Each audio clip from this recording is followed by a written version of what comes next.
अरे बंगाल के अंदर में आपकी सरकार 5 साल के लिए होती है ना। आपने पूरे बंगाल को खरीद तो नहीं रखा है, आपने बंगाल को अपने बाप के नाम पे तो लिखवा नहीं रखा है। पत्थरबाजी में यही निकलते हैं, चोर चमारी में यही निकलते हैं, जहाँ भी चोरी वोरी होती है यही लोग निकलते हैं। अगर बंगाल के अंदर में से ये बांग्लादेशी निकाल दिए गए तो ममता बनर्जी की जो कुर्सी है ना वो तुरंत खतरे में आ जाएगी, क्योंकि उन्हीं की वजह से ये जो है हर बार जीत जाती है। अगर वहाँ पे समय से पहले नहीं निकाला गया तो वहाँ के हिंदुओं को जैसे बंगाल के अंदर में बांग्लादेश के अंदर मारा गया ना, वैसे बंगाल के अंदर में हालत हो जाएगी। बीजेपी को ही चुनेगी, क्योंकि बीजेपी ही आनी जरूरी है। जब से वहाँ पे रह रहे हैं, जब से देख रहे हैं वहाँ पे जो है महिलाओं का मोबिता के बारे में आपने देखा होगा, हटा देंगे, कंफर्म बता रहा हूँ, हटा दिया जाएगा। बाबर का देश थोड़ी हमारा देश है, राम प्रभु श्री राम जी के देश है, हिंदुओं का देश है। इस देश का नाम क्या? हिंदुस्तान, आर्यवर्त, हिंदी स्वराज। हमारे छत्रपति शिवाजी महाराज आप जाते थे ना मुगल से लड़ने के लिए तो जय भवानी बोल के जाते थे। उसका औरंगजेब को अपना जो है आलमगीर मानते हैं। किस बात के लिए भाई साहब? आपको नहीं पता औरंगजेब ने क्या किया था? हमारे छत्रपति संभाजी महाराज को धोखे से पकड़ा था, मारा था। तब लोगों को पता है कि वो लोग आक्रांत थे, तो उनके नाम का जो है मस्जिद बनाने की क्या जरूरत है? अब्दुल कलाम साहब के नाम बना लिए, हम खुद चंदा देंगे। वीर अब्दुल हमीद के नाम से बना लिया, हम भी चंदा दे देंगे। बंगाल के अंदर विधानसभा चुनाव में जब निकलकर तस्वीरें सामने आती हैं तो कहीं ना कहीं इस बार जो मुकाबला है वो रोचक नजर आता है। जहां एसआईआर हो रहा है, वोटर लिस्ट का शुद्धिकरण की बात हो रही है, वहीं दूसरी तरफ जब ममता बनर्जी फाइलों को उठाकर भागती खड़ी नजर आती है तो ये प्रश्न उठता है कि किस बात का डर है। क्या वाकई में जैसा विपक्ष आरोप लगाता है कि बदले की राजनीति के तहत ये कार्रवाई की जा रही है, या फिर ममता बनर्जी के पास कुछ ऐसे राज हैं जो कि उनकी सरकार बंगाल में बनने से रोक सकते हैं? तमाम विषयों पर बातचीत करने के लिए अयोध्यावासी दीपक शर्मा मौजूद है। दीपक भाई, बंगाल के अंदर चुनाव है, एसआईआर भी चल रहा है, अब लोग कह रहे हैं कि वो बांग्लादेशी वोटर से उनके नाम कटेंगे, एक तरफा सरकार बीजेपी के आएगी जैसे बंगाल में हो रहा है, पर ममता बनर्जी का कहना है कि बिहार जैसा बंगाल में नहीं होगा, खेला हो जाएगा। खेला क्या हो जाएगा? अरे बंगाल के अंदर में आपकी सरकार 5 साल के लिए होती है ना।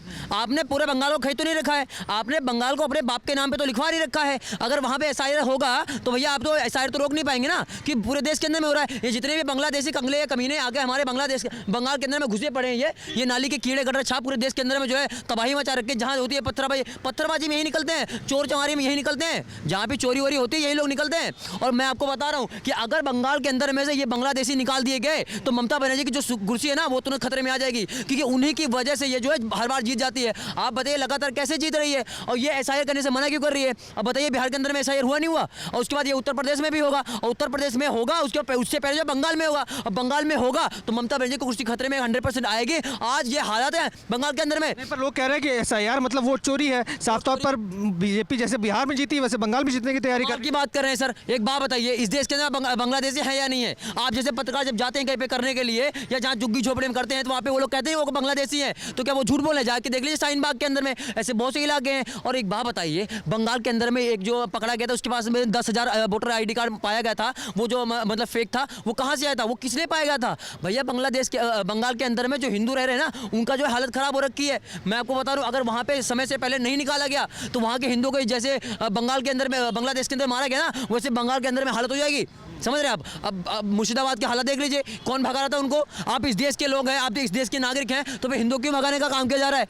तो इसलिए मैं कह रहा हूँ कि समय से पहले भाई साहब हिंदुओं को वहाँ पे जागना पड़ेगा। ये देश हमारा है, इसलिए मैं कह रहा हूँ कि भारत के सभी समस्त लोगों को, हिंदुओं को और यहाँ के देशभक्तों को, और जो बंगाल के अंदर उनको हिंदुओं को एक लेना पड़ेगा। उनको जो है एक संकल्प लेना पड़ेगा कि अन्न जहाँ का तुमने खाए, वस्त्र जहाँ के तुमने पहने। ये भारत देश हमारा है, ये भारत महान देश हमारा है ना। और उसके बाद जो है ये अपने देश की रक्षा कौन करेगा? चलिए मान लेते हैं अगर हिंदू जाग भी गया, हिंदू जाग गया बंगाल के अंदर, तो किसको चुनेगा? क्योंकि वहाँ पे भी बड़े बड़े नेता हैं। बीजेपी को चुनेगी, बीजेपी को ही चुनेगी, क्योंकि बीजेपी ही आनी जरूरी है। जब से वहाँ पे रह रहे हैं, जब से देख रहे हैं वहाँ पे जो है महिलाओं का मोबिता के बारे में आपने देखा होगा, वहाँ पे हालात होगी। आज बाबरी मस्जिद का जो नींव रखा जा रहा है, बाबर कौन था भाई साहब? जरा मुझे बताइए ना।